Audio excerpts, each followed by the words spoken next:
Alright, hello and welcome to a deck tech of Jeskai artifacts. We previously were playing blue-white control just in preparation for the RCQ for this quarter. We're going to be running pretty much a league through MTGA. Something that I probably should have done with my last recording with blue-white control is I should have done a league.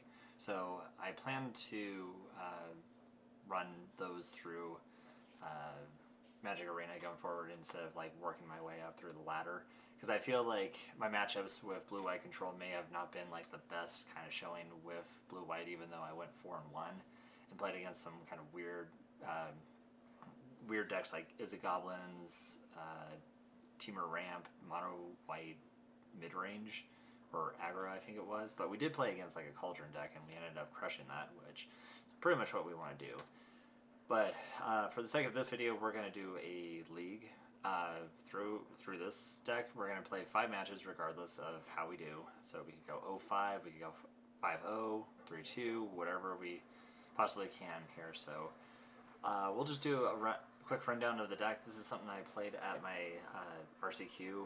I probably did mention this in my last video, so something I forgot to kind of stream afterwards, but I was getting really tired after the stream, so I played like a couple games and then kind of called it quits because I was getting so exhausted and I was just misplaying to oblivion. It's pretty early in the day, so I figured, you know, my mindset's kind of clear. I can actually kind of play through this deck and not have to make any weird major puns. So let's get right to it. So once again, this is Jeskai artifacts. And you're probably looking at the deck list thinking like, well, this just looks like another Azorius build. Like, what makes this Jeskai? Well, the reason why we're splashing red is for this guy right here, Pinnacle Emissary. And the biggest reason why you just splash red is this card is phenomenal. I came across this the first time in Legacy when I was playing Phyrexian Dreadnought, and one of my matchups was against an Izzet Artifacts build, which I would not be surprised if it's a deck that's kind of becoming dominant in that format, but it's starting to see a lot of play in Modern, that's for sure, with like not artifacts, but Affinity. So this card allows you to warp for just 1 mana, blue or red.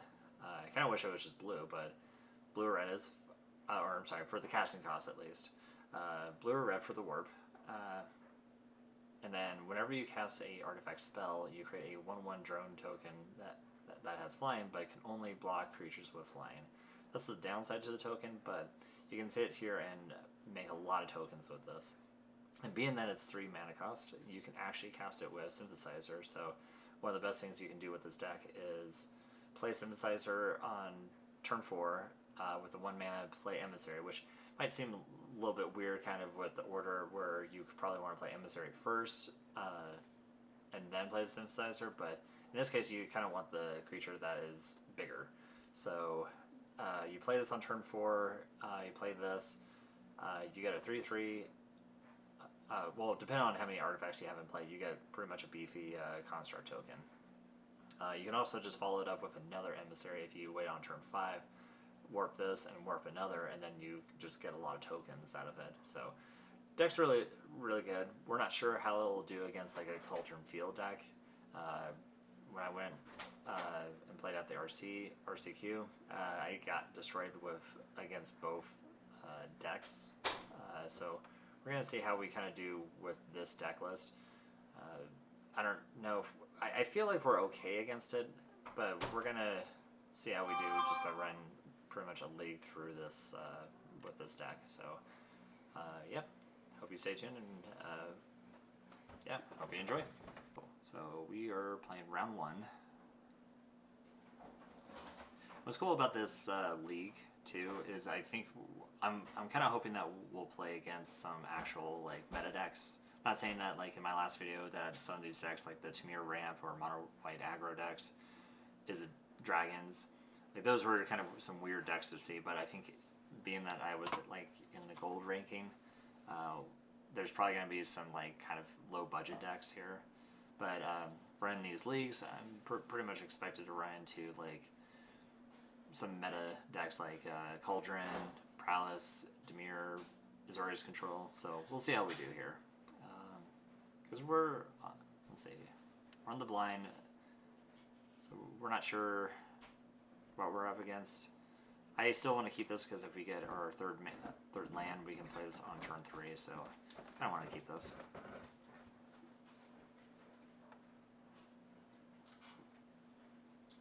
City sewer, so oh wow, and there's a forest there. I was almost gonna think we were playing against Demir mid range, but it looks like some Sultai build here. Okay.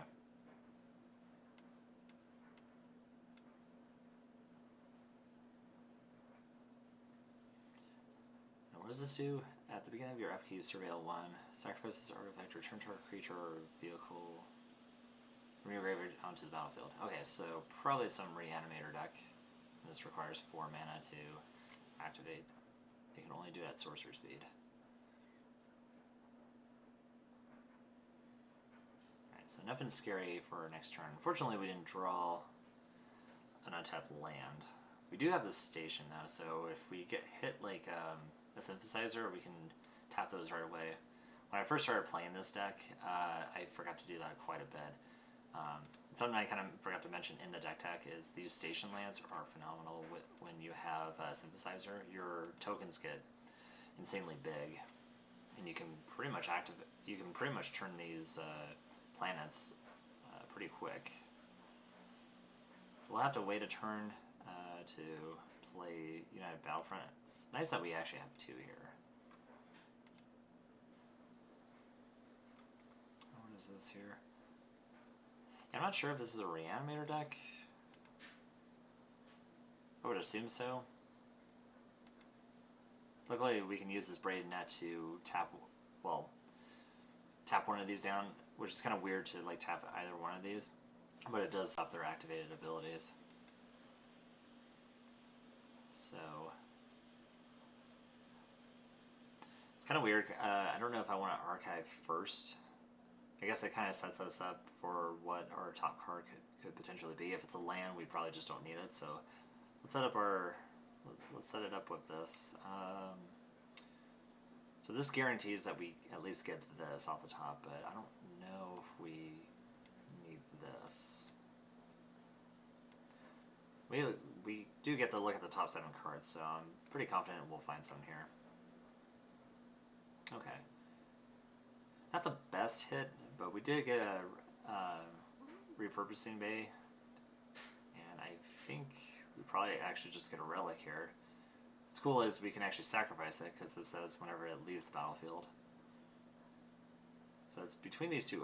It's probably between these two, but I could also see just exiling this thing. But we also have some ways to deal with that creature, so I think we just get these 2 for now. This draws us a card. I think we just pass here. Actually, let's put a stop on the upkeep because if they do mill over a big creature, we can actually tap this in response. And they can only activate this as sorcery. Okay. So they don't do anything here. Kind of almost punted there, but had they put, like, let's just say a big creature, we almost forgot to put, like, a little stop on the upkeep here. It's one thing when you're playing Arena, with Braided Net, you kind of want to put stops on your upkeep, or on their upkeep. This is also especially important for things like Planeswalkers. It's kind of weird, like, tapping a Planeswalker, but it does stop their activated abilities. Kind of gives you, like, 3 turns to pretty much find an answer. One of my favorite cards, definitely in this deck. When you craft to the other side, it's still the same converter cost. So with Synthesizer, you would still get a token. Kind of feel like I'm still doing a continuous part of the deck tech. Alright, so Trawlers here. Enters the battlefield, exile a creature card from a graveyard. Return instant or sorcery. Okay.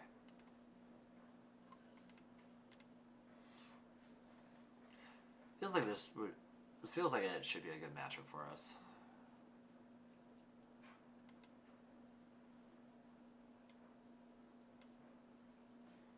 Put another stop on the upkeep, just in case. Just want to be extra cautious. On paper, it's so much easier to do all this. Alright, so 2 mana, we can We can kill this at least.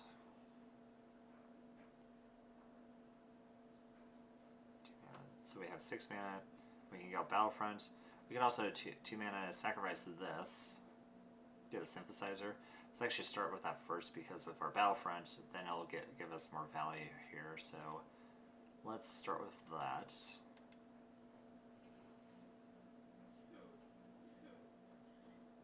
Cool.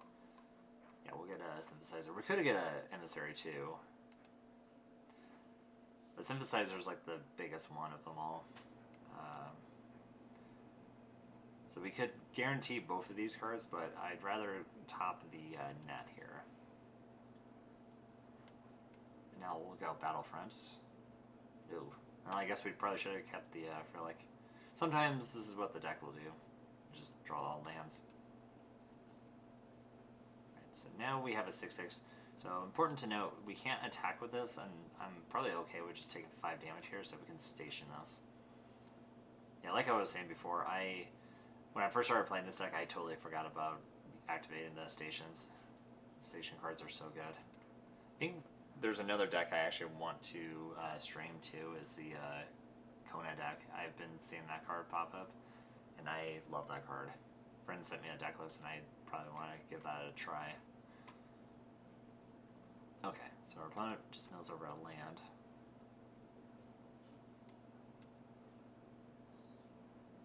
Yeah, they do have a Restless Reef here, so if they have a 5th land, they can start attacking with it. They can also mill themselves too, which I would not be surprised.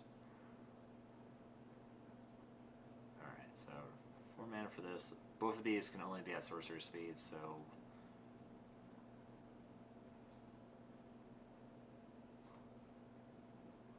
Oh, they have another one they can do all 3 effects. I'm really not too sure what we're playing against here. I mean, it looks like a Reanimator deck. They're just kind of whiffing really hard, and they've gone through like almost half their deck. We could have stopped them from attacking, but that's fine. Alright. So we can station this now, and then this would be active, and we can then start making copies of this. Now, one thing to keep in mind is when we make the copy, it is legendary. So if we make another copy of this, then we would have to choose which one to stay in play. However, they would still trigger. Maybe we'll start with this because we can still create a construct and station it. So let's start with this. Biggest reason why we're playing this card in the deck. So this will trigger this, makes it an 8/8. We'll station the one that can't attack. And honestly, I feel like we could play any of these cards, but I think the best value is just to create a copy of this. And we also get the Scry. We'll bottom the lands, we're pretty much good on lands. I think getting like 6 lands with this deck is pretty much where you want to be. Especially when you have something like this, you can create copies and start using Repurposing Bay. Repurposing Bay also kind of becomes a deck card when you have a bunch of 3s. We do have 1 4 artifact that we can use, so let's play this land. You kind of want to just do all this before combat so you can make your constructs a little bit stronger, so let's attack with this 10/10. Yeah. Kind of wise of them to do that.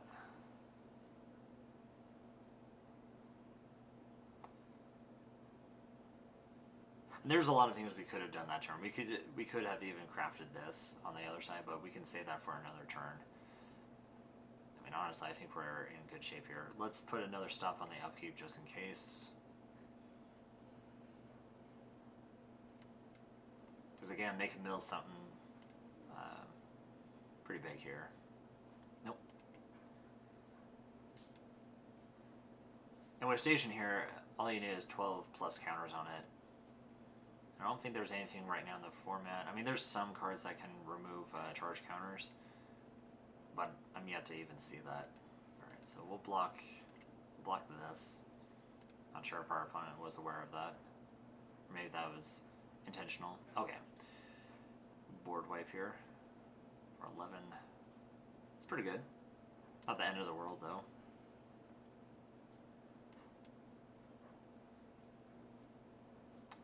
Just because they have this in play, I kind of just want to play this. We'll get 2 tokens here.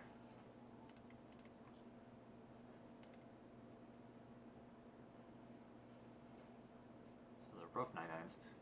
Oh, I'm stupid. I should have played this first, actually.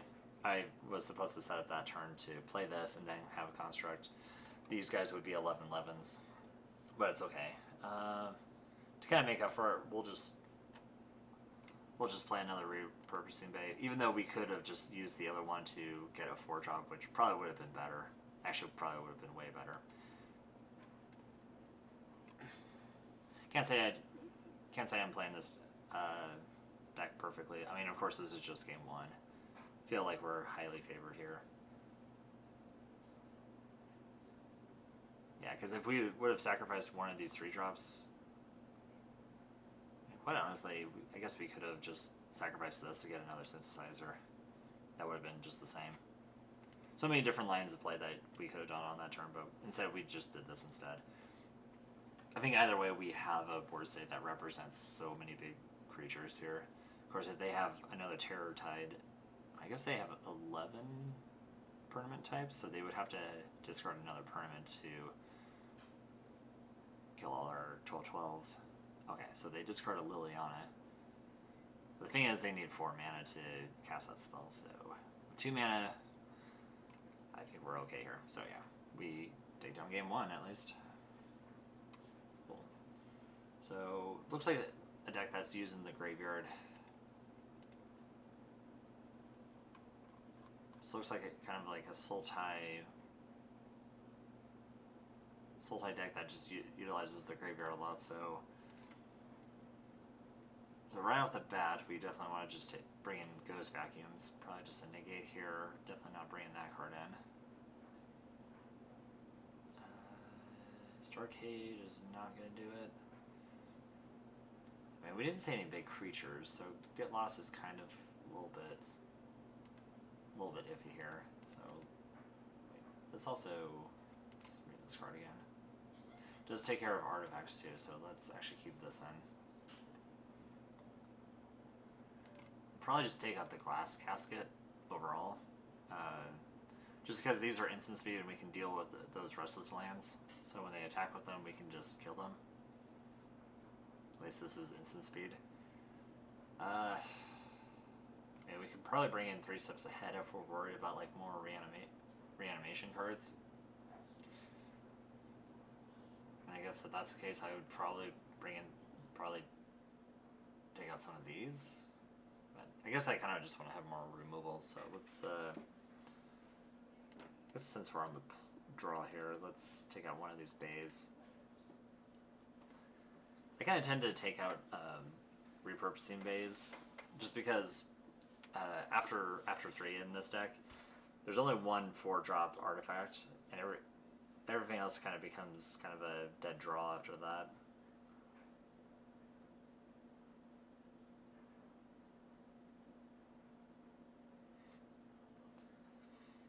I mean, if we weren't playing United Battlefront, which is kind of like our Coco in this deck,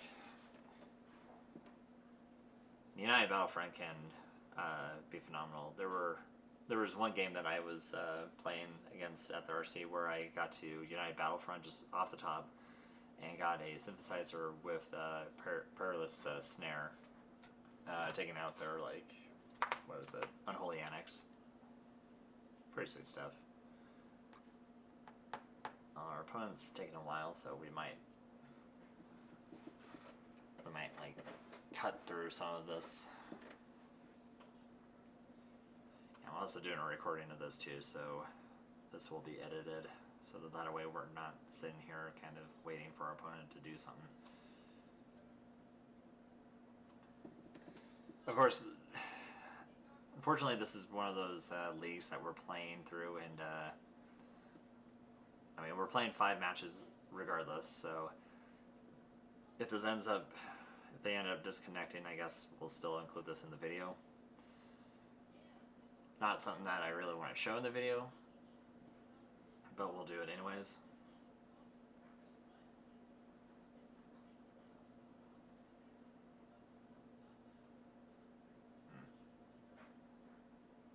But I probably just got bored against the deck. I mean, it's not like we're playing Vivi combo here. Alright.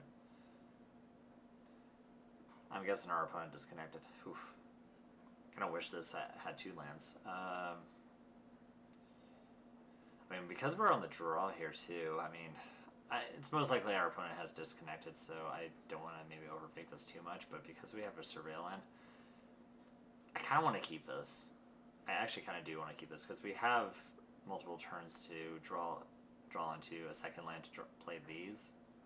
So let's try it, and plus, it seems like they are kind of graveyard heavy, so these Ghost Vacuums could be kind of useful. But again, I think our opponent may have disconnected.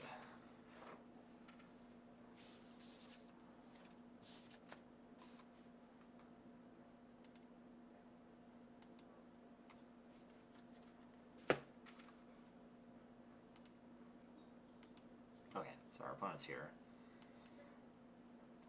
Archive, yeah, we'll keep that land on top. Not the card I really want to draw into. Oh, did they just keep a 1-lander here? Origin Relic here. Okay, cool. Got our 3rd land. Interesting. Of course, there's a spell in the format where it's 3 mana and I guess equal to the number of permanents in your graveyard you can return something, so I guess we need to be aware of that. Cool. I guess let's play this first.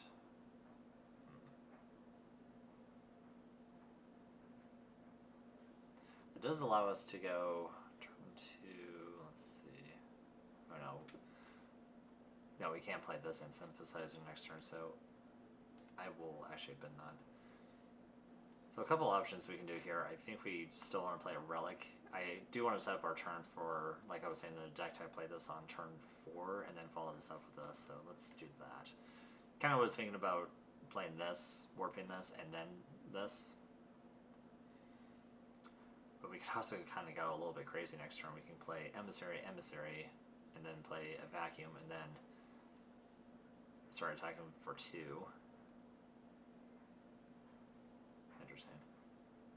I don't think there's a yeah, I was gonna say, I don't think there's any Reanimator spell that costs 2 here, but still want to be cautious. Well, these tap lands are kind of punishing us a little bit.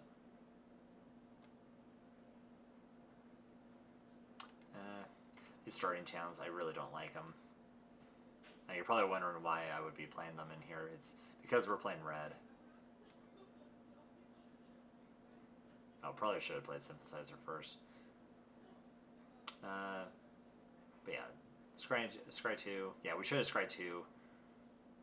I guess we were going to keep this on top regardless then, if that was the case. So we'll just keep the planes. And yeah, we'll go pretty big next turn here. So we'll play a planes, and we'll warp twice. This is going to be kind of cool here. So we'll make a token. That's a 5/5. We'll warp again. This will make a drone with a copy. And then, yeah, our opponent sees the writing on the wall. Up a game, or up a match. Are you doing laundry? I am. Okay. Right, 2 lands and an artifact. Now, unfortunately, these are legendary artifacts, so we can't keep both of these in play. We'll still keep this. What? I'm doing right. Recording. Can I talk to you while you're doing it? Yeah. Okay. So we'll play a tap land, Relic. Can he meow at you while you're doing that? What was that? I said, can he meow at you while you're doing that? He'd be a lot more distracting. Look at the cute little book he has. He's just thinking. think we will. I guess since we drew our third land here, we'll keep this one. Swamp Tiny Bones. Actually, it's a good thing that we did not mill this over. Do you just say tiny bones? Yeah, Tiny Bones. You know what that makes me think of? Huh? Tiny toe. Tiny Toe. Oh yeah. Oh,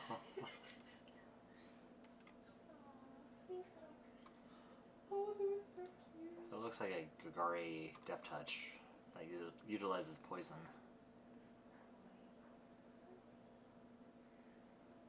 Ooh. Oh wow, we could just be dead next turn. Ew. Wow. Yeah, we could just be dead next turn here. I'll be right back. You stay right there. I guess to be on the safe side, we probably should kill this first. Because I don't know what we can probably get with Battlefront here. We could just get like Synthesizer and something else, but if they have some removal to get rid of our creatures, that can still kill us. So...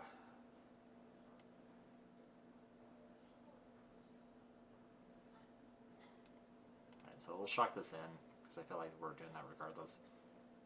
Let's actually look for an answer here. We could use both of these to get rid of them. Okay, so fortunately we did not Battlefront, because we would have gotten this at least, but we did not know that we were going to draw that. I think we just pass here.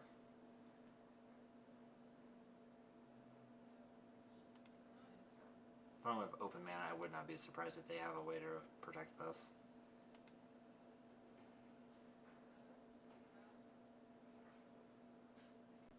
Wouldn't be surprised if they have another one. Oh no. Interesting. Okay.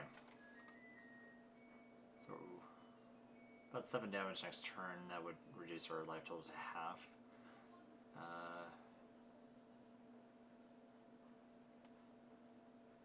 So we play a Synthesizer here.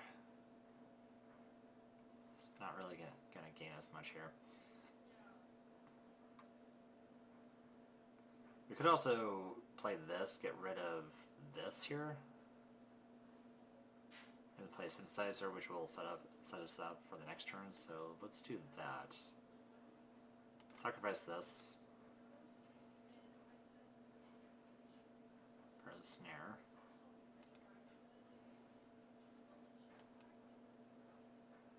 Let's play this. Getting a Fountain Port. I actually kind of just want to draw into this, just so it guarantees us a land draw for next turn. And then we'll play a Synthesizer. Kind of the same deal again. Could be guaranteed to keep this. Let's just actually keep that on top, just in case if we want to be able to kill this Tiny Bones.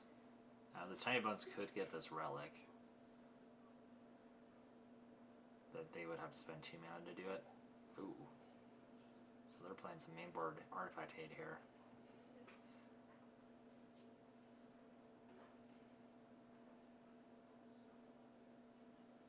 Oh, they could actually play Synthesizer. That would be insane.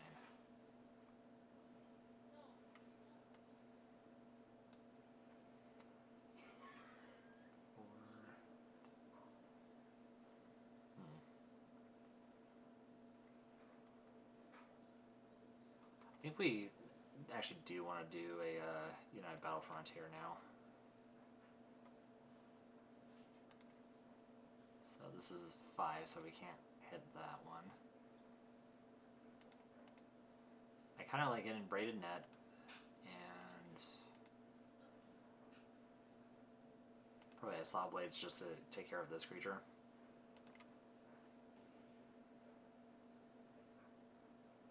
We have 2 mana, so let's just play Relic here. We have 2 snares. I got a video of him doing the partially open mouth thing.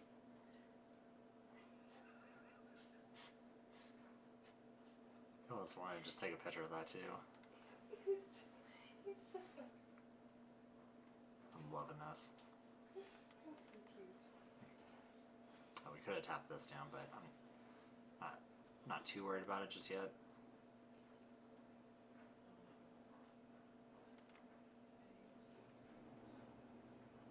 have 6 mana. Can deal with these 2 creatures and then start tapping this down. Could also draw another Battlefront, which is... Ooh, that's kind of risky here.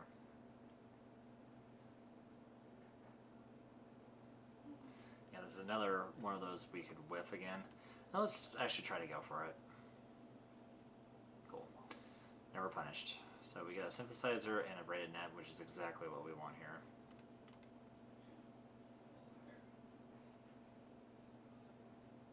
Lands, I think we're okay with bottoming both of these, unless we're, yeah.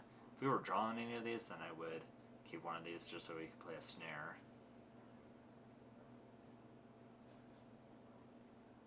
We could play this, but that's not really going to do anything. Though we should tap one, we should probably keep this tapped. Oh, I guess we could have kept one of those lands to draw into it. Yeah, so we'll sacrifice the relic. We'll draw a card. Emissary is a good draw here. As long, let's see, they have 1 card, they draw another, that's 2. This is tapped, so we have to just deal with these 3 creatures.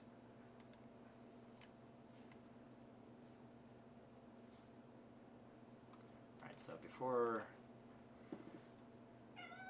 Let's see, before attacks, we'll tap this one down.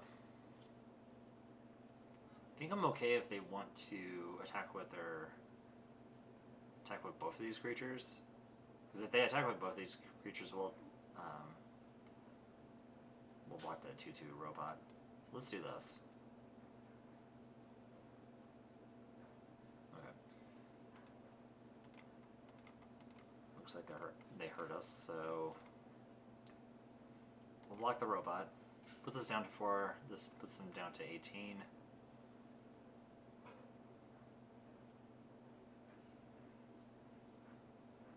We could also probably have enough to maybe even make this an 18/18, and then they just die just next turn. Let's see what we draw.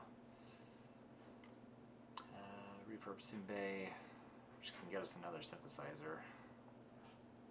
But we also have to play this and activate. 1, 2, 3, 4, 5, 6. I guess we could have kept the land, so probably would have been able to have that option. So let's play an Emissary Warp. No Kona list, huh? Not yet. I actually do want to test that deck out. That deck looks really sweet.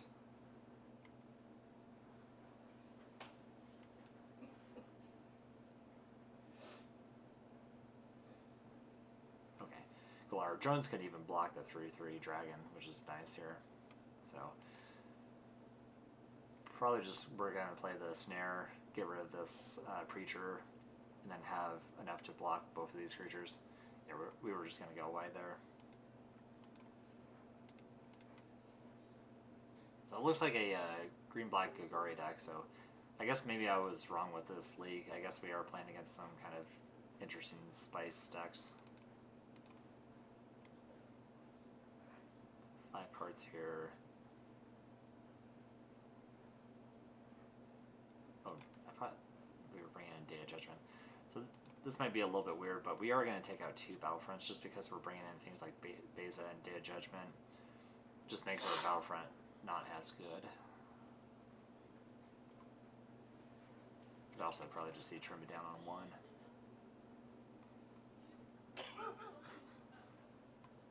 Such a goofball. Probably take out 2 of these repurposing bays since we're on the draw here. What are you doing, man?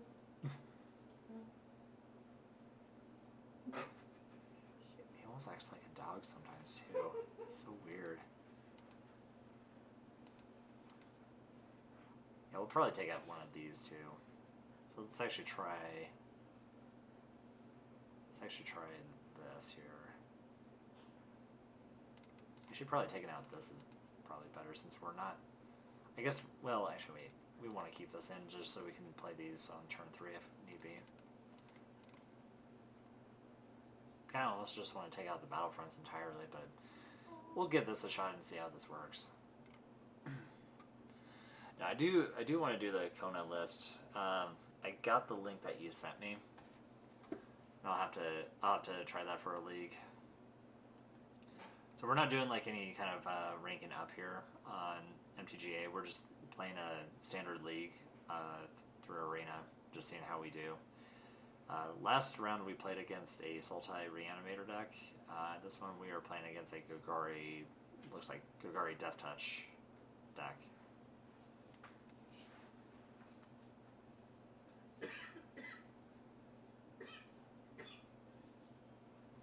Kind of hoping to play against like some top tier decks here. I think we'll still archive here just so we have the option for blue-white. Yeah, we'll keep Braided Net. That's a good card. Let's see what they play. Oh, Finn. So they play Finn. Could wait a turn to... Wait, actually, no. We just play Glass Casket right now. Yeah, we almost lost game one just with that card alone. Alright, so there's Preacher. And the question is if we want to synthesize her now or do that on a later turn. Let's do that on a later turn. We'll do Braided Net just so we can prevent our opponent from attacking with this thing. I keep forgetting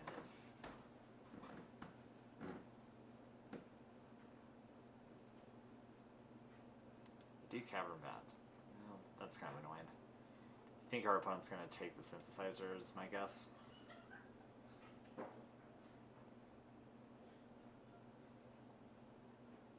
We can't play this next turn unless we draw an untapped land. We pretty much have a stacked hand, so I don't even know what is worth taking here. My guess would probably be the Synthesizer. Just because we get like just one trigger out of this one triggers every time we play a 3-drop or higher. Yeah, and that seems like the best option there. Because if we draw an untapped land, I think we would have gone Synthesizer into Emissary. We almost let them attack, so we'll tap this creature down. Okay, so we draw another Braided Net.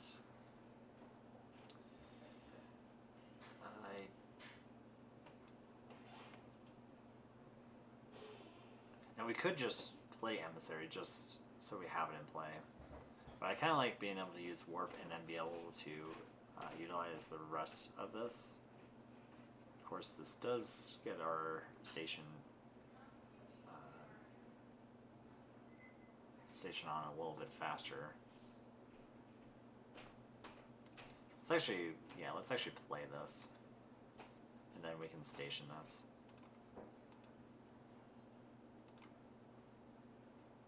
I like the idea of making copies of these two down the road.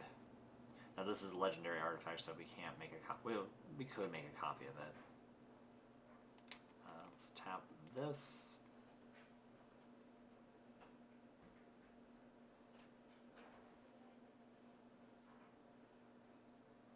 Yeah, because this 1/1's not all that scary just yet. Looks like they're hoping to draw a 4th land, maybe. I mean, it looks like just like a Golgari aggro deck for the most part. Alright, so let's play this now, just in case they have some removal spell. We have this 1/1, and then we have the 6/6. That's 7. $7-13. Station to 10. So I kind of just like being able to station. Yeah, we can station here. There we go. I was going to say, map is almost hard here. We can actually leave this as a blocker to block the Cavern Bat.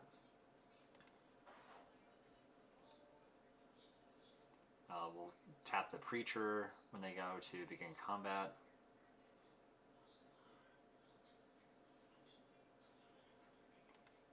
There's another Finn.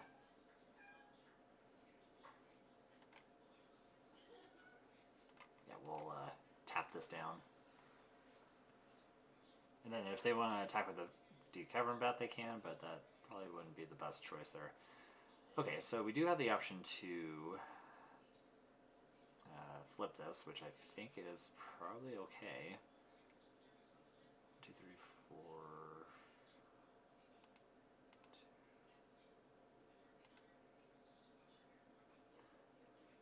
we can make a token. We want to probably leave this untapped, so I guess we just untap everything, or we tap everything but this. Cool.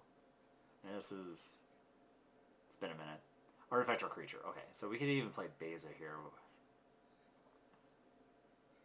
Yeah, so many options here. We do have 6 mana open, so we probably just want to just play both of these. We got a snare to get rid of this and play the synthesizer if we need to.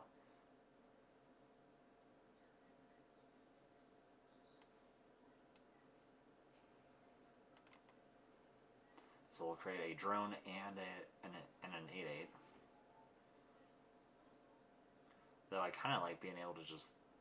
I don't think I'm too worried about this since every single turn we're making a token. So let's just actually get rid of this guy. Seems like the best option. Probably could just even wait a turn to not even play this just yet. So, yeah, opponent sees the writing on the wall. So, we're going to just be attacking with just these 9/9 tokens alone.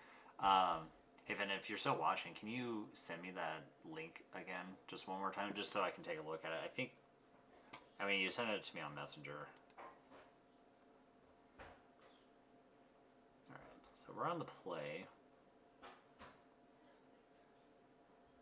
We're probably just keeping this just for the relic.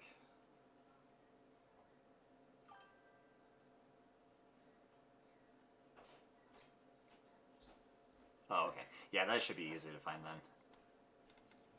It's not for the sake of the stream or anything like that. I think I just wanted to kind of look at it in between while like my opponent was like on their turn. But I can check it out here in a minute. We'll lead with Starting Town just because these are kind of like, what I want to say, the like fast lands for the first 3 turns. So we want to play these first if we can. Cannot wait until Hall of Fountain becomes standard legal because I think I would just take these out. I know this is only in here mainly for, well, Emissary. Speaking of which, I think we just want to play Relic because we want to be guaranteed our 3rd land.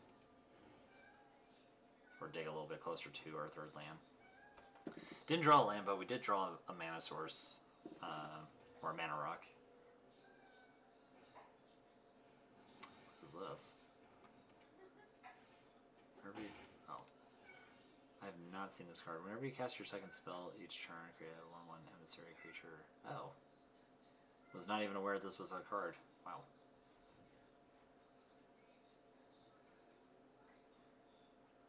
Okay. So I think we want to just set up our turn to play Ironcrag. Play a tap land. Yeah. Draw our plans for the next turn, so then that way we have 5 mana. I believe we can go Emissary, one of these cards, and then Reliquary. Because when we warp the Emissary, we play one of these, which will trigger a drone token. We can use that drone token to sacrifice to play this.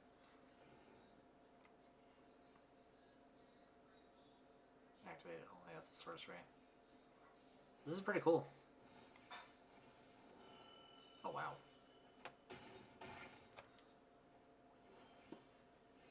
Opponent's going crazy over there. I also have Snare too, which can deal with that. Actually, that's probably the best option here. So let's start with this.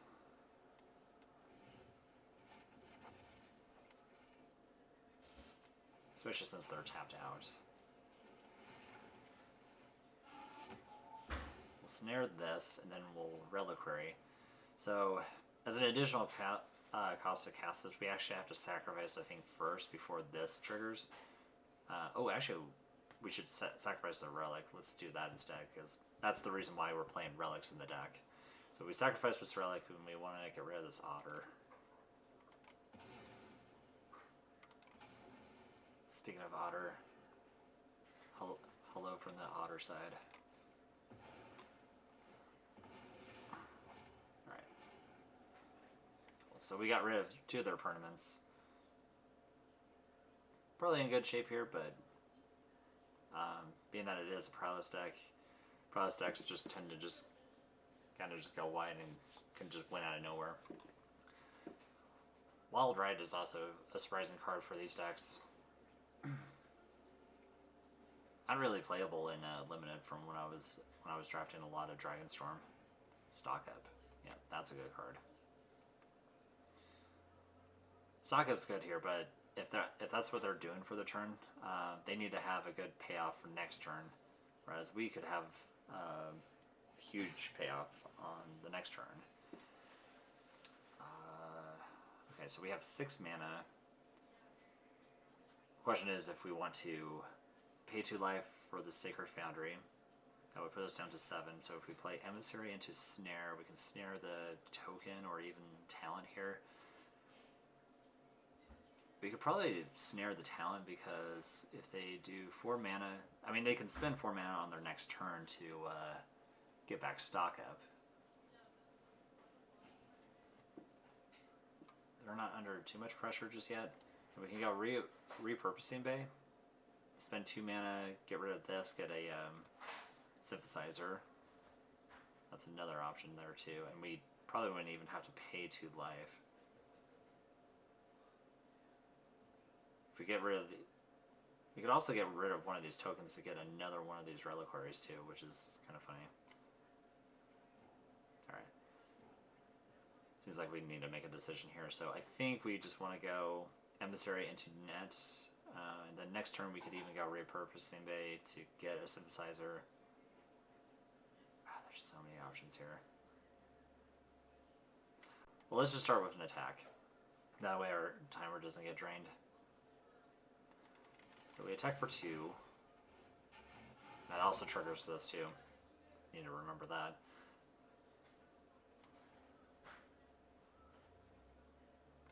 Yeah, so we play Bay. We won't get a trigger off of Emissary, which I don't think is too important now, but we also have to kind of worry about this. I guess they would have to tap some amount of mana to decrease the Harmonize, I guess. Actually, let's just do this. Synthesizer's our best card. We could also sacrifice this to get a 2-drop if we need to, too.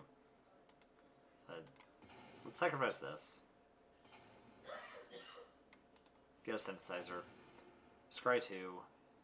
Oh wow, those are 2 awesome cards. I really wish we had a United Battlefront because I would probably, yeah, we would be guaranteed to have both of these cards. I still want to keep both of them, so.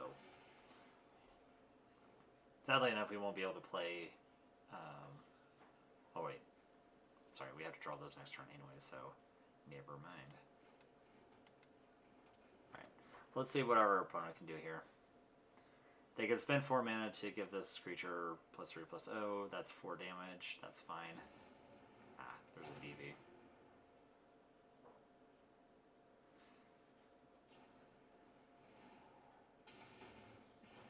Oh, and they can also... Let's see. They can give this +1/+0. Oh, they're deciding to use it now. Interesting. So this doesn't have haste, so we'll get down to 6. Alright. Well, because we just decided to sacrifice the Iron Crag, we're short of mana here, but that's fine. We can actually just remove both of these creatures if we need to. Go Repurposing Bay, get a Glass Casket to get rid of this, or one of these creatures.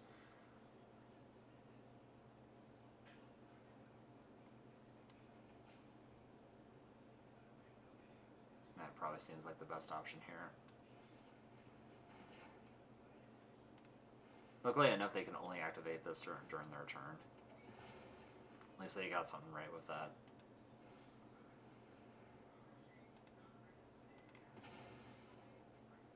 Now this won't trigger Synthesizer since it's 2.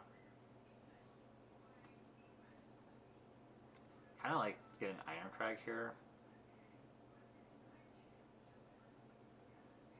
Yeah, we did shuffle away that braided net. One thing to kind of note. I don't know if they have anything to deal with this 5/5, but I also just don't want them to play another VB.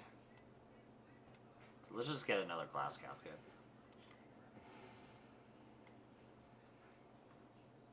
This will make our guy a 6/6.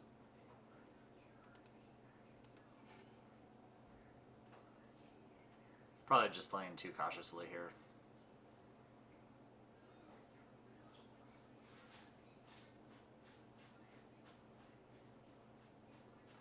And luckily enough, we removed that token, so with repurposing Bay, we can actually sacrifice this and get another synthesizer.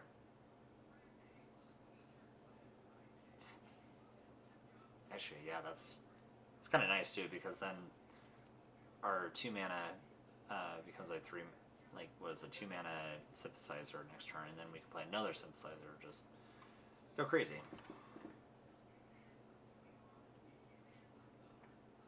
Yeah, I love this deck a lot. This, I think it was a highly underrated deck even in the last standard format. A buddy of mine in local area also likes playing this deck. We were playing at one of our local game stores I think a month or two ago, and he was on just straight up blue-white, but this was before Edge of Eternities.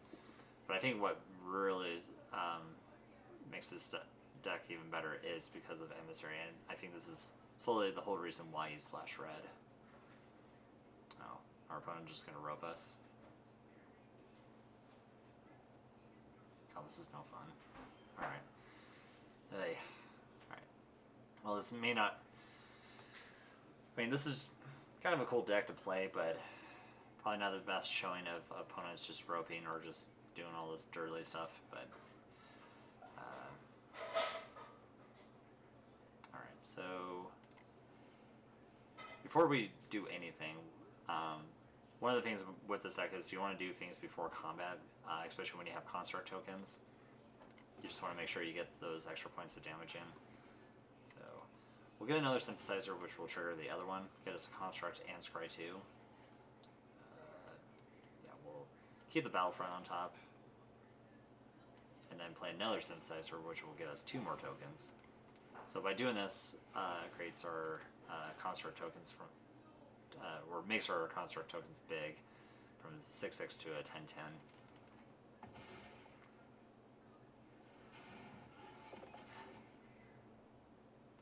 I think if the Fire Crystal also said create a copy of a creature or artifact you control and it gains haste, then I would easily play that card in this deck. Alright. Well, I guess our opponent just roped and just... Match 4. Our opponent just decided to not even play game 2. I guess they just kind of got bored of our deck, but hey, that's what our deck does. We go big with these construct tokens. It's a fun deck. God, this is another one of those like hands where I really want to keep if we had 2 lands. And unfortunately, we have to mulligan that one.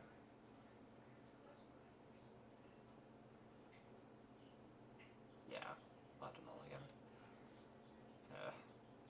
Mulligan this one. Oh my god. Shuffler, come on. Wow.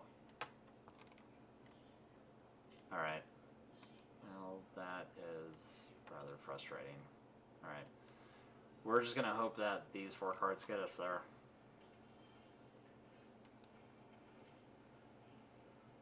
Braided Nets. Like that card, but I really just want to start hitting land drops in here.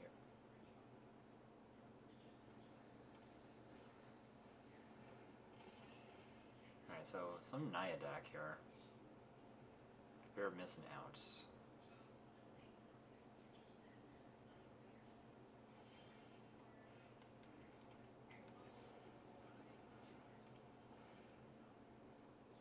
Okay, cool. We drew the Sacred Foundry.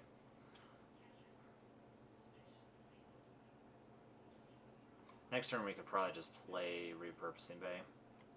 Then if we fail to draw our 4th land, then we can use this to get a 3-drop out of our deck. This is turn 3, so yes. Okay. One thing I do like about Magic Online is it tells us which turn we're on. At least, I don't even know if it shows it on Arena here. Well, regardless, we are playing this card.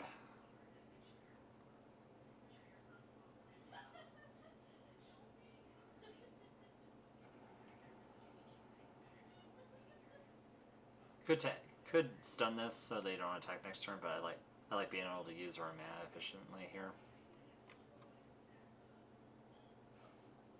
Commercial district. They're milling over another. Huh. A lot of weird janky decks. I was hoping to play against one meta deck. Alright. We're obviously going to pay 4 life here. I guess the question is, do we go with Battlefront or Thousand Moons? This will just make it a 2-2. Or I'm sorry, a 3-3, because this is also an artifact. This would be able to block this. Let's just do Battlefront. This is the bigger payoff here.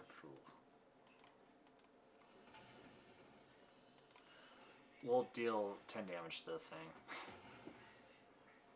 Not the best Battlefront. I guess for anyone's experience who have played Coco, even with Coco, you could even with something like that. Oh wow, so they're gonna get this back. Okay, so it's a Yuna deck that is taking advantage of the graveyard. Alright, so we'll play this. This will make a 5/5, which will be able to block both of these. Or block either one of these. Get our starting talents out of the way since we're only playing 3. It's another issue with this deck too, is the mana base could probably use some work. Just because we have one of each of the station lands and we have 4 of these archives. And I'd really like for these to just be hollowed fountains. What is this? Oh, okay, Terra. Oh, wow. Okay. It feels like this is probably the first matchup where we're actually playing against a deck that's doing some work now.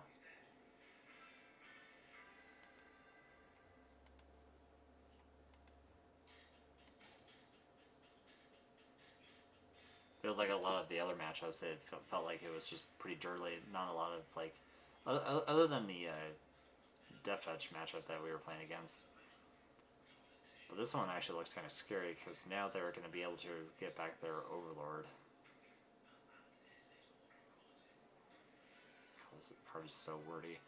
Trample, Lifelink, and Ward 2. So if we play this Braided Net, we'll have to tap this Overlord and keep 2 mana open. I would assume that they're going to get Overlord. They also have the red one. Alright.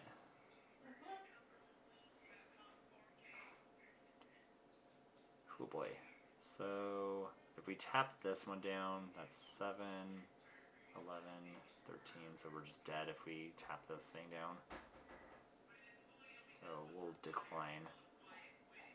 I don't know, mull down to 4, this wasn't the worst, but our opponent also just rammed pretty hard here. Oh, okay, I was wondering what this counter was.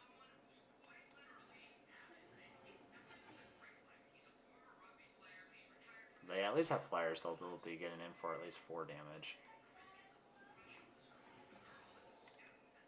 We could also well, we actually have to pay 2.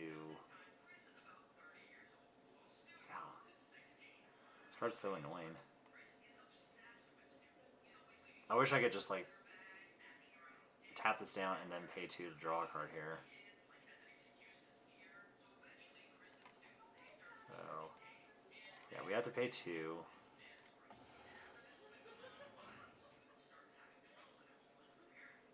Let's see if our opponent wants... Opponent's getting aggressive.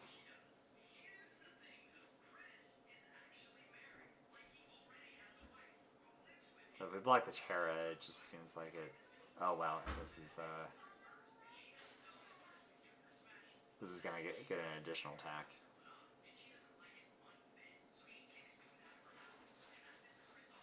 Probably choose one of the flyers here. Okay. Oh boy. This will be dead next turn, so I'm not really worried about that. I guess if they want to spend 6 mana to return this back, they can, but that'll just give some value for Yuna. Block here, that's 7, 7, 9, 11. And then they attack again. Puts us down to 1.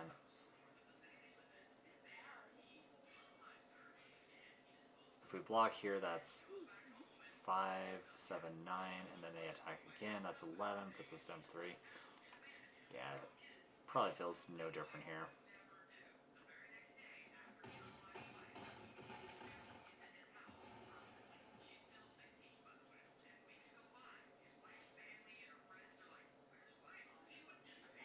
Opponent saying good game.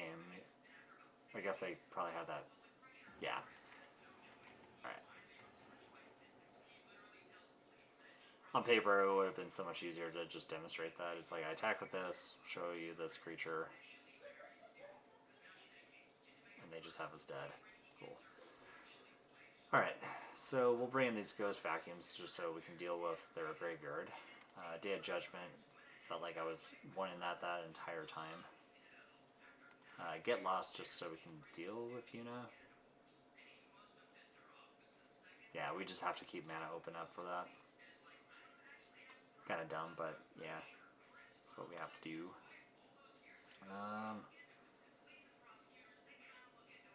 In terms of what to bring in or out, we'll take out a Battlefront.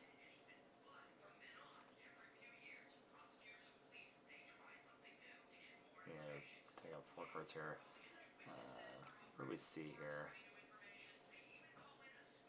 It's a decent amount of 3 drops here. Just kind of wondering if we want to keep Glass Casket, since Dust Rose can deal with any creature regardless of their mana value.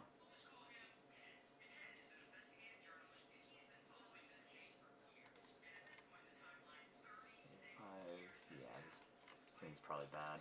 We'll probably take out these. We are bringing in a decent amount of removal. So, oh wait, we need to take out one more card. Probably take out a Repurposing Bay here. Now, since we are bringing in Ghost Vacuum, if we get rid of a token, we can actually sacrifice that token to get a Ghost Vacuum out of our deck. Okay.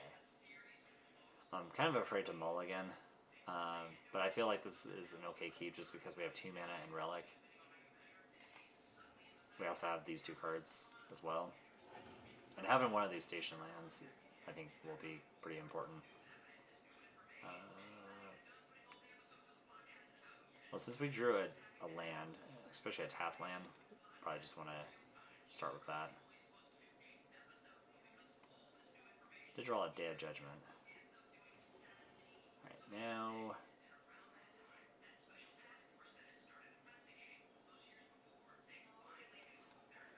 so we'll play an island.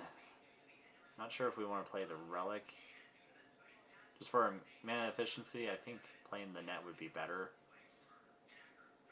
But if we play Relic and we don't hit a land and we don't hit a land on that one, we just want to be able to draw into our 4th land if we can.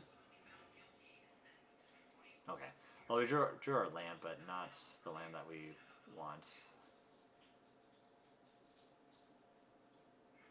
We're off to a slow start, which is fine for us. This deck plays very well when they're not really doing anything in the first couple turns.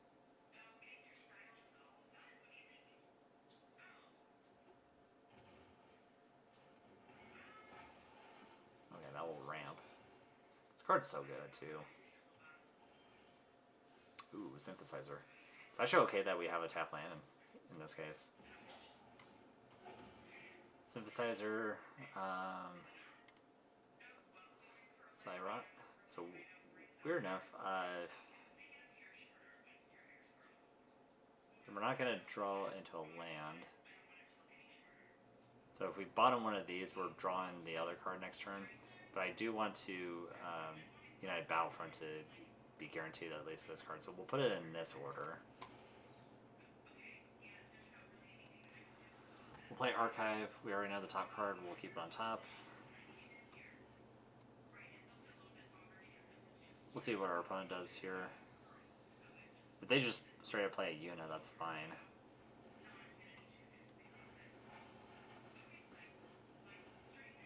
Yeah, nothing scary this turn. I mean, they can even play Yuna next turn, and this is not, like, the worst to deal with. Okay, so they have a way to deal with that. That's fine. We have another one coming up. Yeah. So we'll play the Battlefront. Yeah, we'll get these two cards. Really wish we had the other one so we can have two constructs.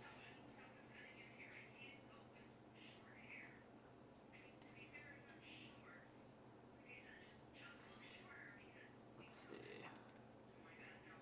We can even start getting our Ghost Vacuum here if we want to sacrifice this construct. Speaking of which, we also want to consider if we want to station too.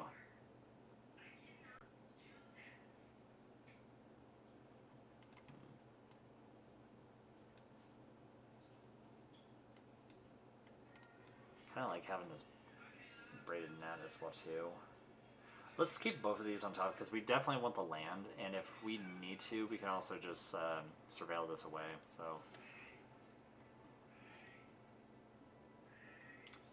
yeah, I guess the question is if we want to station. We take 4 next turn. I think that's okay. Arena kind of giving us that reminder of like, are you sure you want to pass the turn?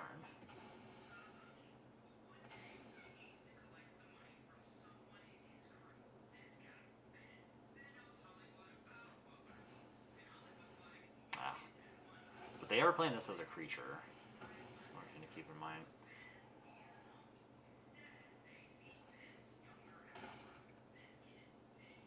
Okay, so we could Day of Judgment here. Not sure if that's what I want to do though. Could even Get Lost, but I think we want to save Get Lost for Yuna. Put this into play tapped. Do we still want this braided net is the question. I think it's still fine. So yeah, we'll play this braided net. Put a 5/5 into play. We are safe to actually station here since this will go away and we can tap this one down as long as we remember to tap this at the beginning of combat.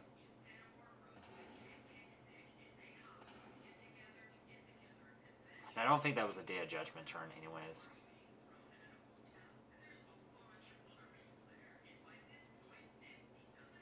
Yeah, so let's tap this down before we forget, because otherwise we're taking 10 damage and we could just die to another thing.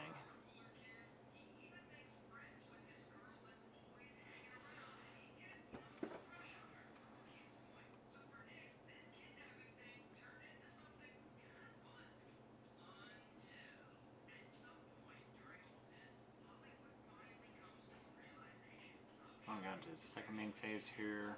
It's 7 mana. We have another braided net off the top here too, so okay, so they're gonna mill 5 cards, put an enchantment from amongst them. Well, they could definitely bring that one. That one seems pretty good.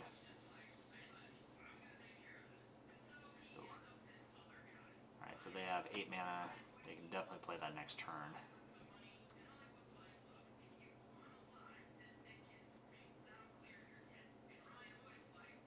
They're ramping hard. And this card is no joke. I think if they play that next turn, we'll for sure be playing Day of Judgment. Oh my god. Oh, okay, they're playing that as an enchantment. Alrighty. So repurposing Bay, we could... What are we doing with that? Could also try to get aggressive. So if they play this next turn, They're probably going to kill the synthesizer. I can see them killing this too.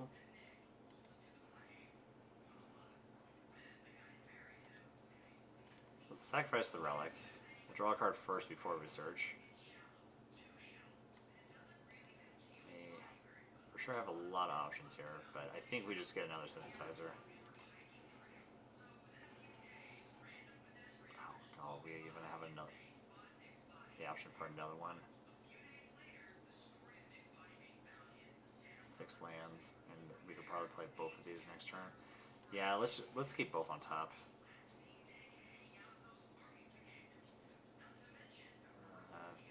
Braided nets.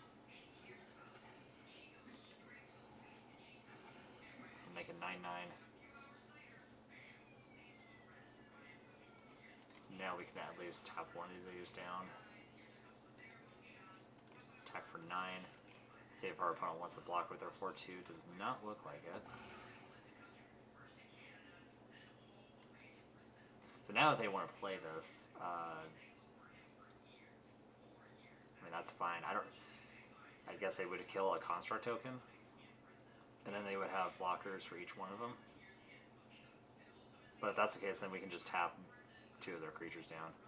All right, let's tap this one down first. More than welcome to attack with this. Seems like we're in good shape here.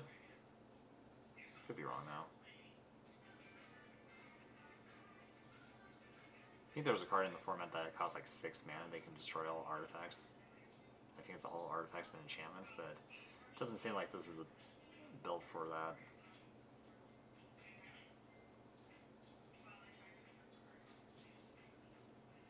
Okay. Cool, we're going to game 3. Awesome. I guess if there's any other additional changes we need to make here.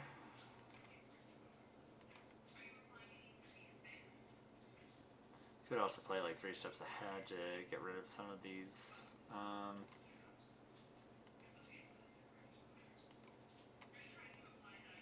Didn't really see a whole lot of use for a negate here.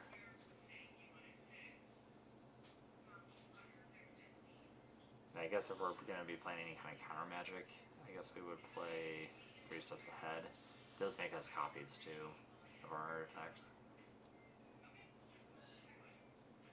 Yeah, we'll just keep it as is. We've seen more of the white station than we have with the blue station. The blue station is kind of better in ways because we can just have the Tolarian Academy. I definitely want to keep this because we have Ghost Vacuum and we have 3 lands. So yeah, I'm fine with keeping this.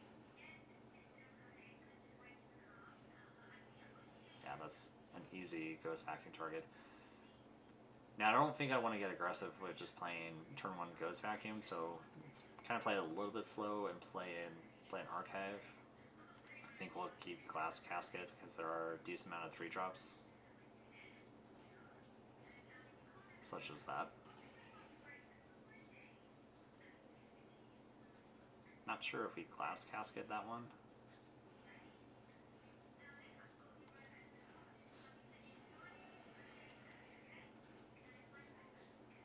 Oh, United Battlefront, let's go.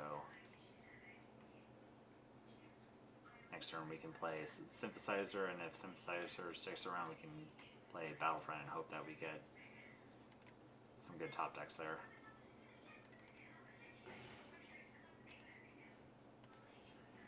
Cool.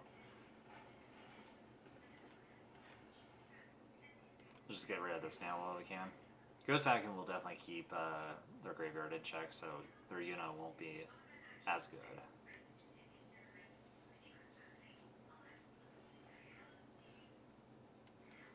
Alright. We'll play Synthesizer since we don't really want to play these cards anyways. Now again, this is another situation where we can keep one of these on top, or we can keep both of these on top, just so we can be guaranteed that United Battlefront will get at least this. I think we still want to bottom both.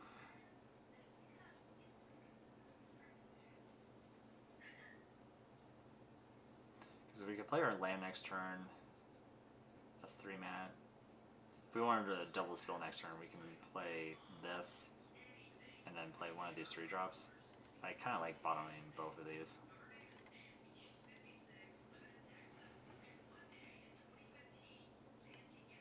Yeah, we'll get beefy. Oh, it's the next creature.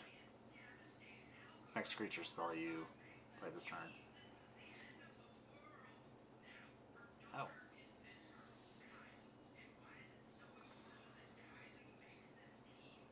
Well, if they have a 4th land, then they can flash this back.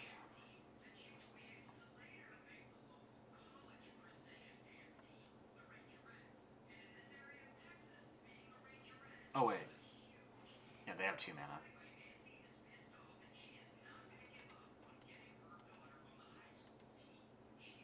So we'll take 5 here. Oh, actually, they have Delirium. Oh, wait, did we mess up? Oh, crap. We definitely let them go to attacks. We should be taking 2 less damage here. Or, actually... yeah. We could have prevented 3 more damage. That's a mistake. Oops. My bad. Yeah, that was definitely a punt right there. Should be at 13. Just didn't really think that this was already active. Alright. Still play Battlefront. Still not the best hits, but I kind of do want to get both of these.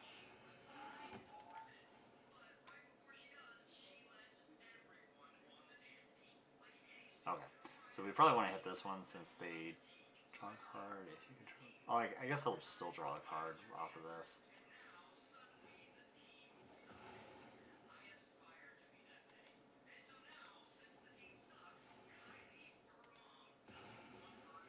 Oh, I guess they don't.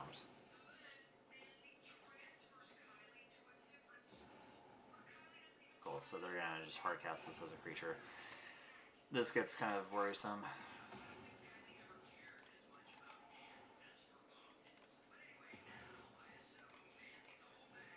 Let's get rid of both their enchantments. Really should be at 9. I guess they're just hoping that we don't have anything scary.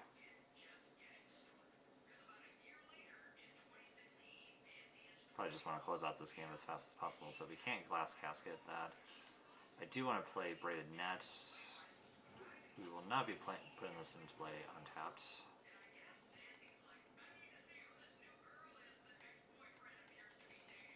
Well, it's attack for 7. Most likely they're not going to block.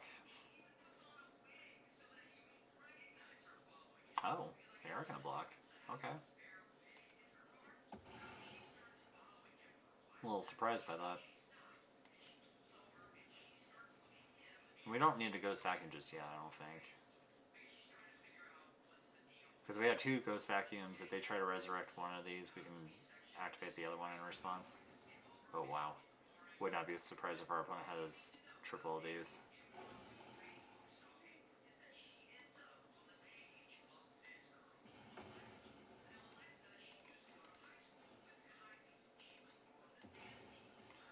Well, let's see. We've exiled 2, they have 1 in play, so good chance that they could have another one. It's possible. Let's just exile their graveyard because we have seen some use of Delirium here. Don't think we need to tap this down just yet. Oh boy. Of course, they probably want us to play one of these snares because if we snare and I mean, we have no other choice here.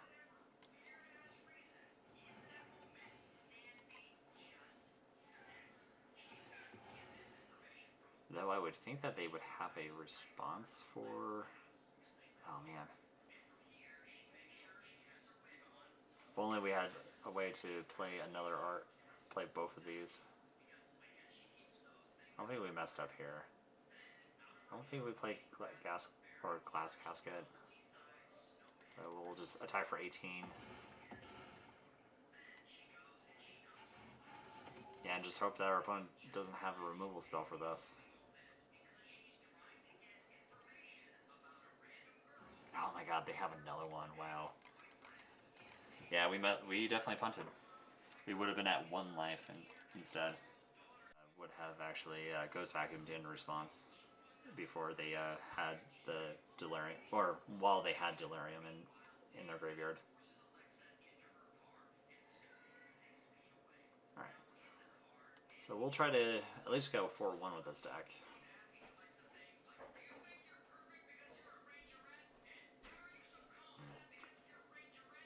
Not great.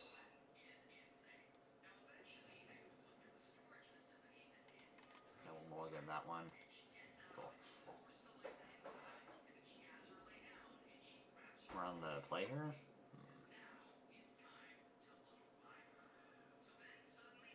This might be wrong, but we'll take a snare out. Oh, we're on the draw. Okay, never mind. All right, Thundering Falls. Okay, it looks like we're actually playing against Cauldron, if that's the case. Starting town, we'll bin that.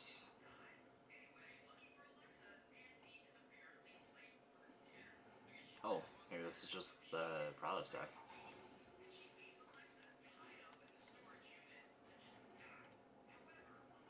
Which is, I think, in my opinion, a much better matchup for us.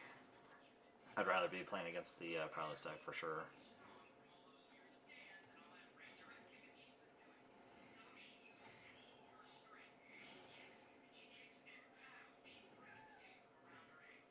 Oh my god. We're going all in on this.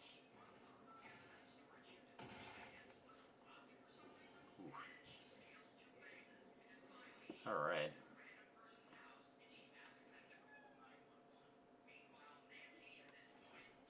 Let's play Braided Net because I don't want to take more damage from this. And then we can set up this for a later turn.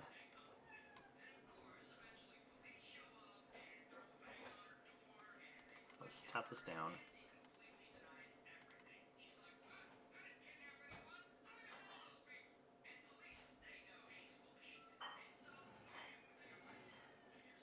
Stock up.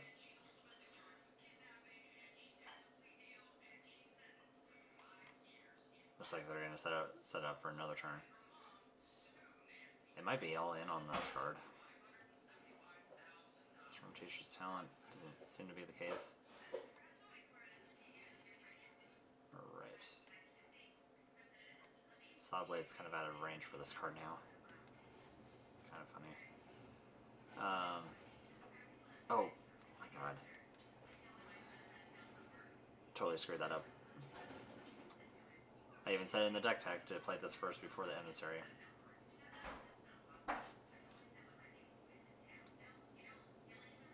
I do want to keep this relic though.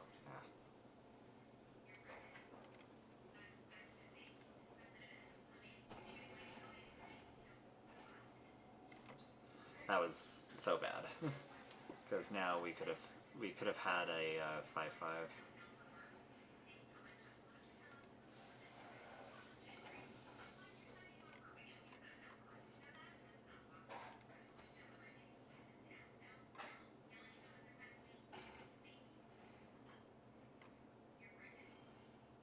Okay. We'll play this, and then we have Saw Blades to deal with this, which I think we want to do now.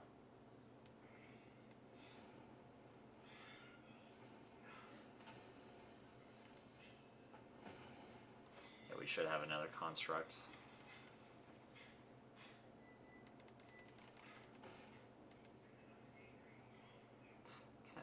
Really haven't actually crafted this side of this card yet. Ew, VV.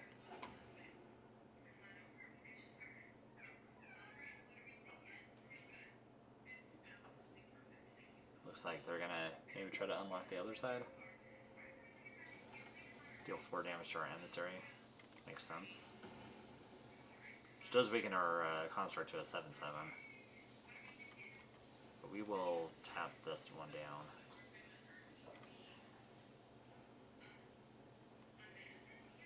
Ooh, Night Battlefront, and we have Relic in play too. Alright, let's see what this card can do. This also gets around Spell Pierce, nice, another synthesizer. Would have loved to have seen another 3-drop artifact. I do like both of these. At least this guarantees that we can at least hit this with on Vivi. So yeah, let's keep both of those on top.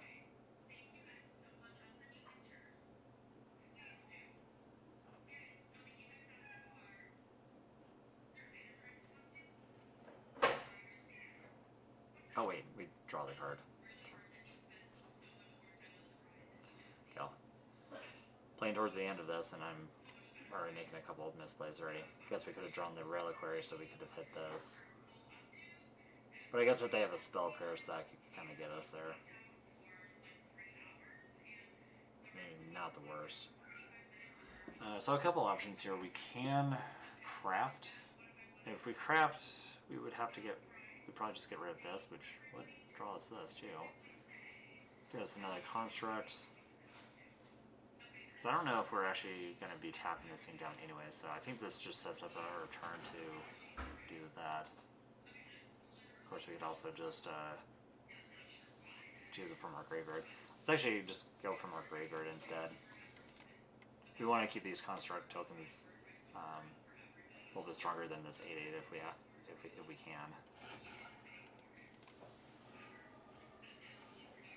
So now these are 12/12s. So we can attack for 14. We have 3 tokens here. I can't imagine our opponent will have ways to kill all 3 of our tokens, and if that's the case, so be it. Probably have a torch to tower. Yeah.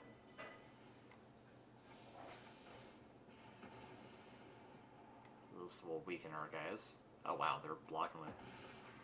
They're using their Vivi to block. That's really good for us. Quantum Wizard, nice. Do they have Wild right here? Because that would be good.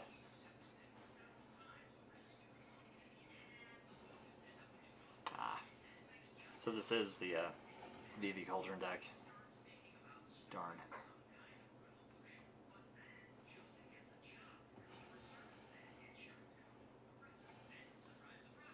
This doesn't give it haste. Or this doesn't have haste yet, but it will be able to produce a lot of mana. Wow.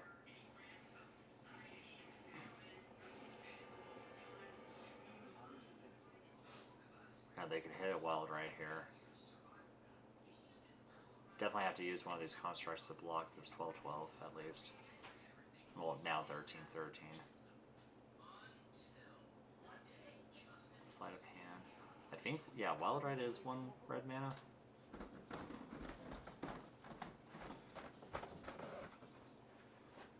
How? How dare you? Ow!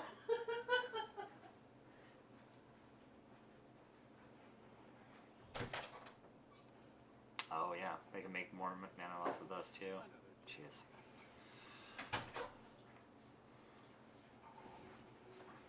Vivi is not a busted card at all.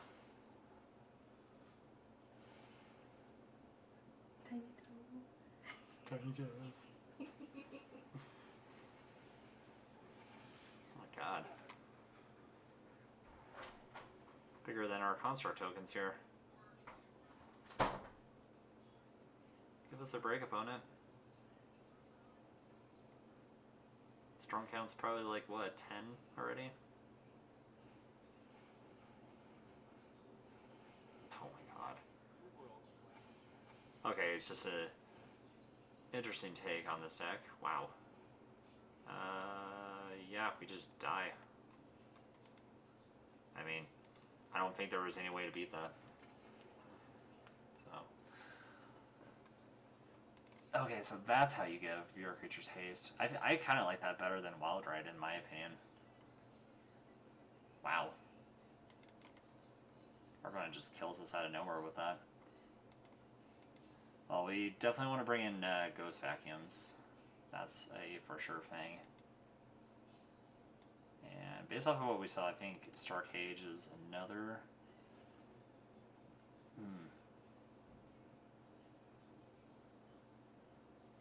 So this does make our Battlefront better. Do want to take out this and maybe a couple repurposing bays. I think these are going to just be a little bit too slow, so what can we assume is a Cauldron deck, so we'll see if we can try to redeem ourselves with this matchup. Beza probably comes in. Let's see. Negate.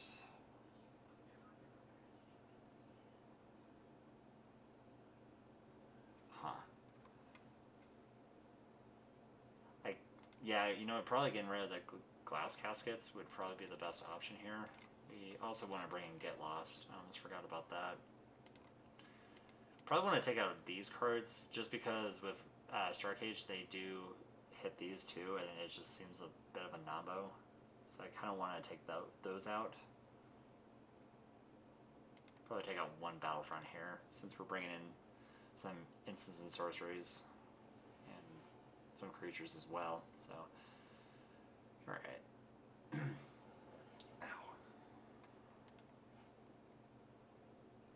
Nope. I'll get that one.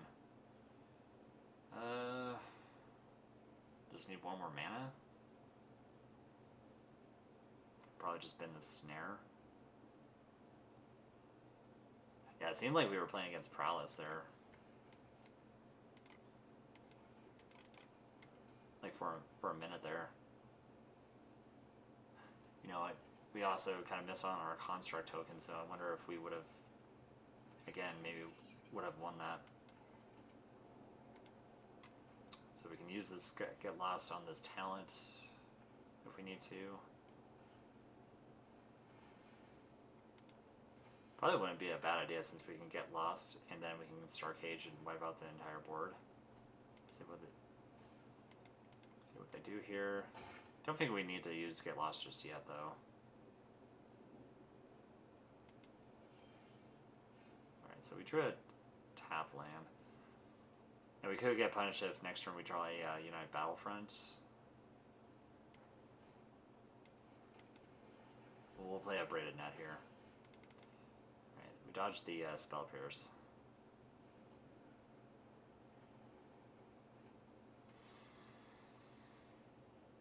No reason to not use this just yet.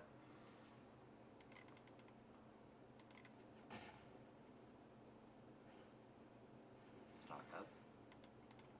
Yeah, I wish Starcage was like Temporary Lockdown because I would love to just get rid of both of these cards. That's what made Temporary Lockdowns like a 4-up in all these decks. Okay, we did draw the Ghost Vacuum. That's pretty good. Of course it does. Does get under the Starcage. That's fine. Izzet will definitely keep that on top.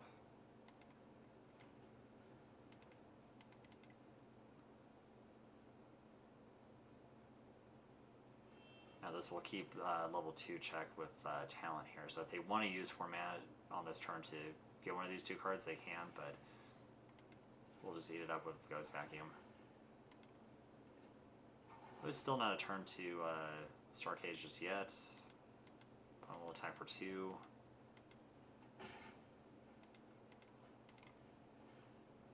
Get rid of the stock up since it's the best one out of there. Yeah, so we'll get all modes here except I think for a treasure token, assuming that this resolves.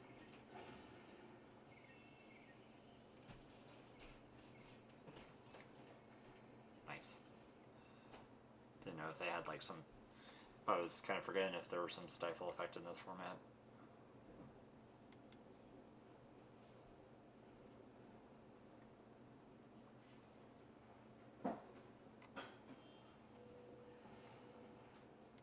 Well, there's Vivi.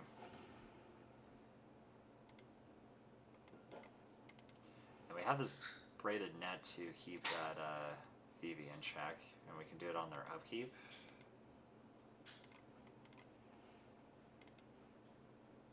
Also have Snare to deal with Vivi.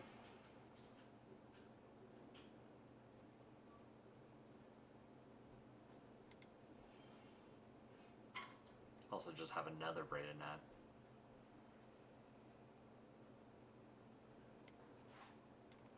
I should play that instead. Because I'd rather them abrade these cards than for the snare if they have them. We'll just attack with Beza. Then we'll put a stop on their upkeep so that way they have to spend the mana on that turn. What the heck? Why don't we put a stop on there?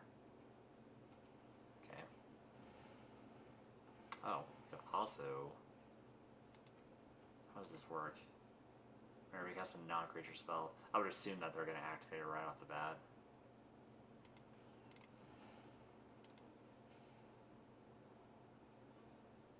Cool.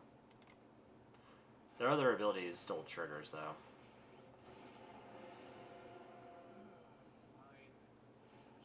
Yeah, smart of our opponent to activate this now. If they would have casted a non-creature spell there, we would have immediately used Net.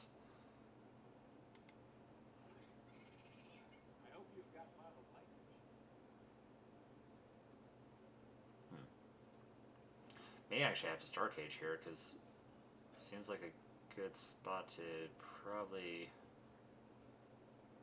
Well, yeah, we'll have to get rid of that rail at some point. Could also get lost it too.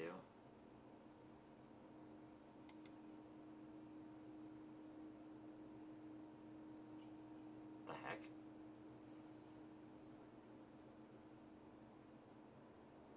The heck just happened?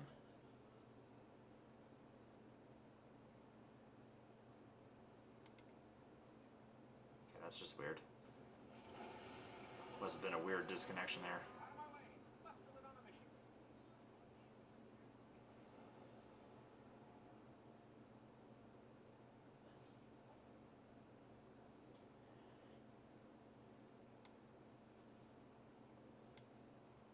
Okay, I don't know what happened there. Weird disconnection. Going to our turn now. Yeah. Alright. So if we Star Cage here, we'll get rid of all this. Gets rid of our tokens and this.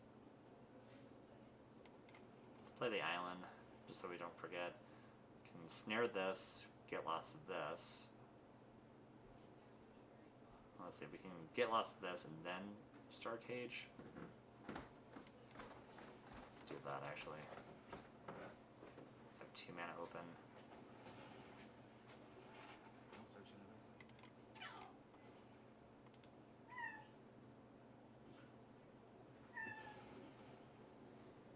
Hopefully 2 mana that our opponent has is not like a negate.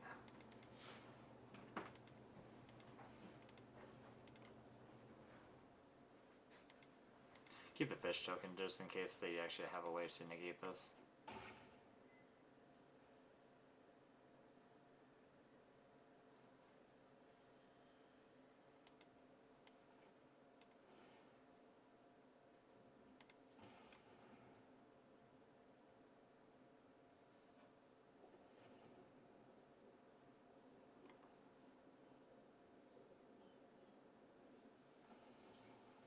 Okay, so they have a null. So, good thing we didn't attack with the fish.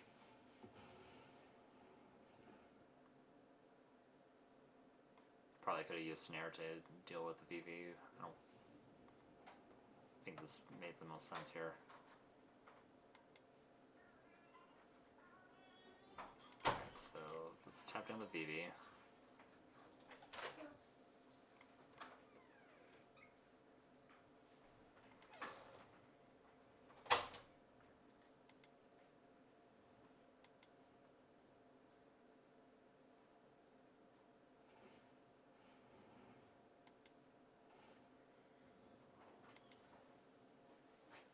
Oh, can't believe we actually did that. Now they have an annul to deal with one of our snares.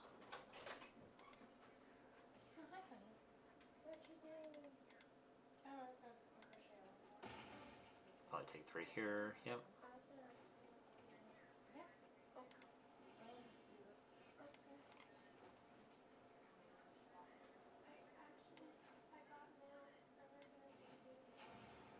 Alright, we'll lead with a snare. I would think that they're probably going to annul this.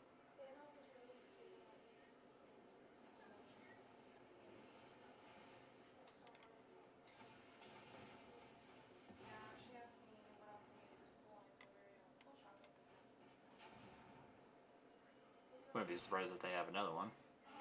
Oh.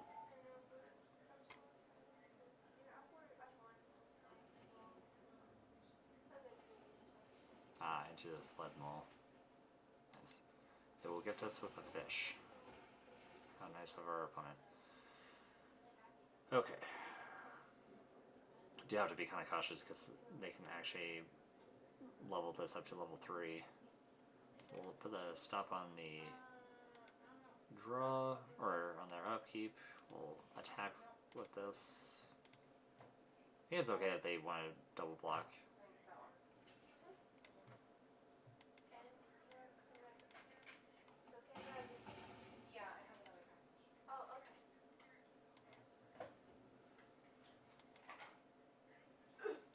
Almost forgot there. Let's do this on their draw step, I guess. Probably not the best way to do it, but yeah.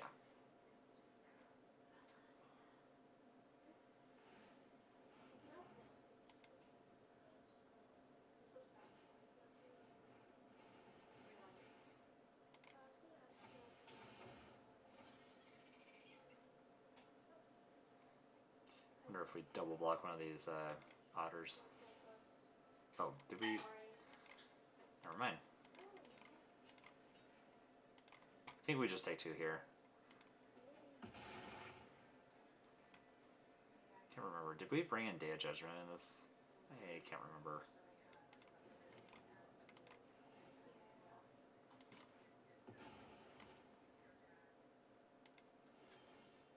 Let's stop here. God. This card is out of range, sadly. We'll snare, we'll get rid of VV.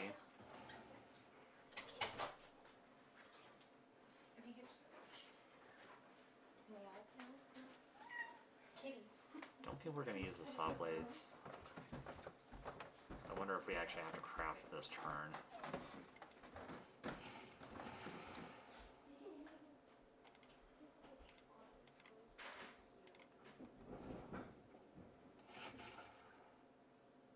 Set us up to draw 4 cards next turn. Okay. So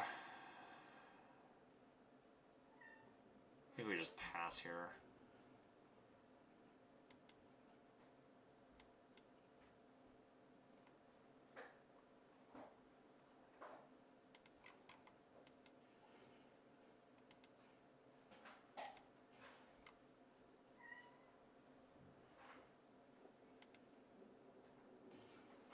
That's not good. Block one of each here. Oh, forgot to actually snare this.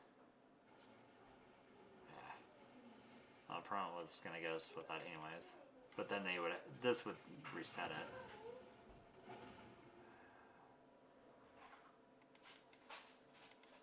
Not take a break from Cauldron.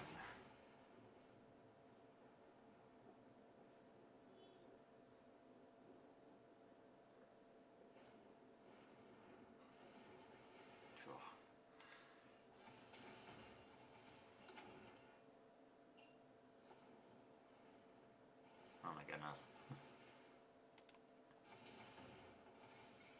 Yeah, I can't remember if we brought in Day of Judgment or not. I feel like we should have.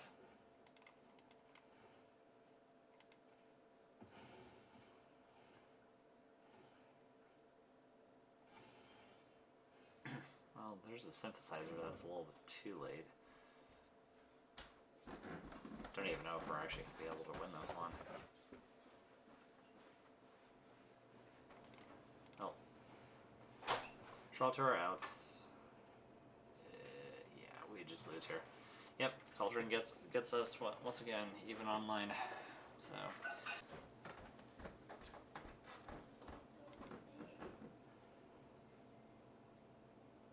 Deck review. So here we are with the deck review. Let's show our sideboard because that's also important. So start off 3-2, or start off 3-0, and then kind of sadly went 0-2. So not the best showing in the last 2 rounds, but against our enchantment player, we definitely punted where we took 3 points of damage that we shouldn't have taken, and it ended up costing us game 3. We would have probably been at just 1 life and just been able to win on the following turn after that, but that's just what happens. But I still think overall this is a fun deck to play. If you're looking to kind of take a fun combo deck, if you're a big fan of things like Birthing Pod in the past, this is like the artifact equivalent of it. But this deck, I would probably say, would need some improvement. I could see like trying out the Fire Crystal just to give all your artifact creatures haste and just kind of one shot in 1 turn. I think that's the whole purpose of the deck, being able to generate a bunch of like big artifacts and then attacking on the following turn. I think we did have a couple games where we wish we could have had a Fire Crystal, but in most cases I just don't want to draw into that and then just have a card that just kind of sits there and does nothing. I'd rather like be able to like tutor into this if we can with like Repurposing Bay. But deck felt great overall. Synthesizer and Emissary are like your best cards that you want to play. But yeah, we did make a punt where we played a Synthesizer first and then an Emissary. When in the deck tip, I even said play this first before playing the Synthesizer, because you'll get the bigger creature instead of the drone. So yeah, having a construct token is more important than the drone. But yeah, deck felt good. Mana base could use some work. I could see probably taking out some of these starting towns and maybe kind of going up on some of these stations, since most of the time these lands will probably come into play tapped. Really hoping for like Hollow Fountain to be standard legal, so I guess this would be the replacement, but this deck would easily play for Hollow Fountains if it was standard legal. But yeah, main deck felt nice. Sideboard probably could use, probably could make some changes after playing against Cauldron. I mean, in a Cauldron meta, I don't know if this is like the deck to be playing in the current meta, but if you are looking just for just a fun deck, just to play, that's not Cauldron, definitely play this deck. Could use some use some improvements, I would say. Some tweaks, of course. There's the word I was trying to say. I have a buddy of mine that is also a big fan of this, so I could see kind of sharing this deck list with him and seeing what he can kind of change overall with this. We had a Basilisk color previously when we played at the RCQ. Never saw a use for it at all, so I kind of took that out. And I think, oh yeah, I put in the 4th Relic just because I think this card is great. You just want to have a 2-mana artifact that draws you a card. Also gives you the option to like stun something for the turn. Keep in mind it has to be a tapped creature and not just any creature. So sideboard, you got some of your counter spells for. We were kind of hoping to play against the control matchup, but I think our control matchup is fine. Given that the meta could shift to a lot of control, I think control has a good matchup against Cauldron for the most part. So if control ends up being the most dominant, then I think this artifact stack could be something to reconsider again. Goes back in for the Cauldron decks, anything that utilizes the graveyard. We saw an enchantment deck that used Yuna to bring back enchantments. There was another matchup that I think our opponent was playing, Sultai, used the graveyard as well too, so goes back in there too. These could also be rest in pieces if we want, but rest in pieces is enchantment, so we can't get it with Repurposing Bay. Even though this is a 1 mana cost, we can sacrifice a token from like a drone if we need to sacrifice that to get this. So that's one of the reasons why we have it in the deck. It allows for problematic cards like VV, Casket for VV as well. Also something that we can tutor with.